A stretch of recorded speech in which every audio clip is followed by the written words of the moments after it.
Isang mapagpalang araw sa ating lahat. Ako ang inyong lingkod, Elijah Paul John Valdez, at welcome sa ating daily devotions. Ang ating verse for today nasa 1 chapter 10 verse 27 to 29. Sinasabi dito na, nakikinig sa akin ang aking mga tupa. Kilala ko sila at sumusunod sila sa akin. Binibigyan ko sila ng buhay na walang hanggan, at kailanman ay hindi sila mapapahamak.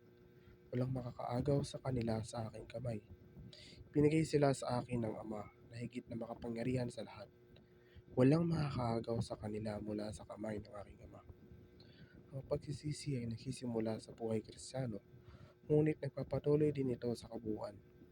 Ang buong buhay Kristiyano ay isa sa pagsisisi at pananampalataya. Ang ganitong uri ng pagsisisi ay higit pa sa hubad na pagkilala na tayo ay isang makasalanan, o kung minsan gumagawa tayo ng masasamang pagpili. Sa halip, ito ay isang araw-araw na pag-aali ng ating buhay sa harapan ng Panginoon, paghingi ng kanyang kapatawaran at paglilinis at lakas.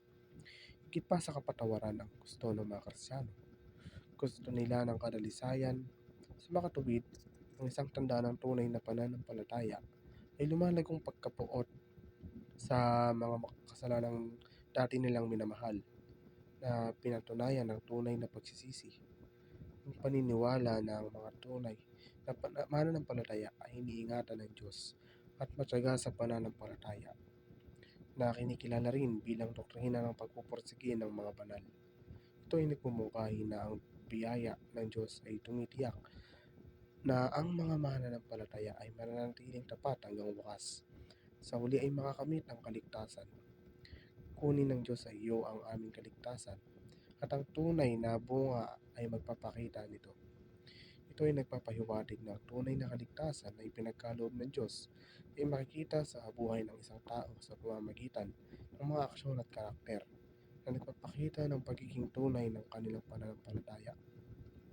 Upang suriin ang ating pananampalataya at matukoy kung tayo ay tunay na kay Kristo, pag-isipan ang ating mga paniniwala, kilos at motibasyon, humingi ng patnubay mula sa banal na kasulatan at panalangin, at isaalang-alang ang bunga ng iyong pananampalataya bilang katibayan ng presensya ng Diyos sa iyong buhay. Ang pagtitiis sa mga pagsubok ng may pananampalataya, pagtitiwala sa pagpapalo ng Diyos, ay nangangahulugan ng pagkuha ng lakas mula sa Kanya, pananatiling may pag-asa kahit na sa kawalan ng katiyakan, at alam na ang Kanyang pag-ibig at kapangyarihan ay sapat na para lampasan tayo.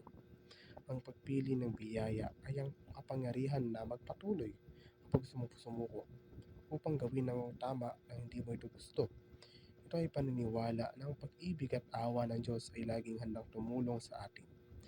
Hikayatin ng iba na ituloy ang kabanalan, hindi bilang isang landas sa maling katiyakan, ngunit bilang isang natural na pagpapahayag ng isang pinagong buhay na nagpapakita ng biyaya at pagmamahal ng Diyos sa pamamagitan ng mga aksyon at karakter. Mamuhay ng kabanalan na nagpapakita ng kagandahan at kapangyarihan ito sa pamamagitan ng iyong mga aksyon at karakter. Muli, ako ang inyong lingkod, Elijah Paul John Valdez, at dito na nagtatapos sa aking daily devotions.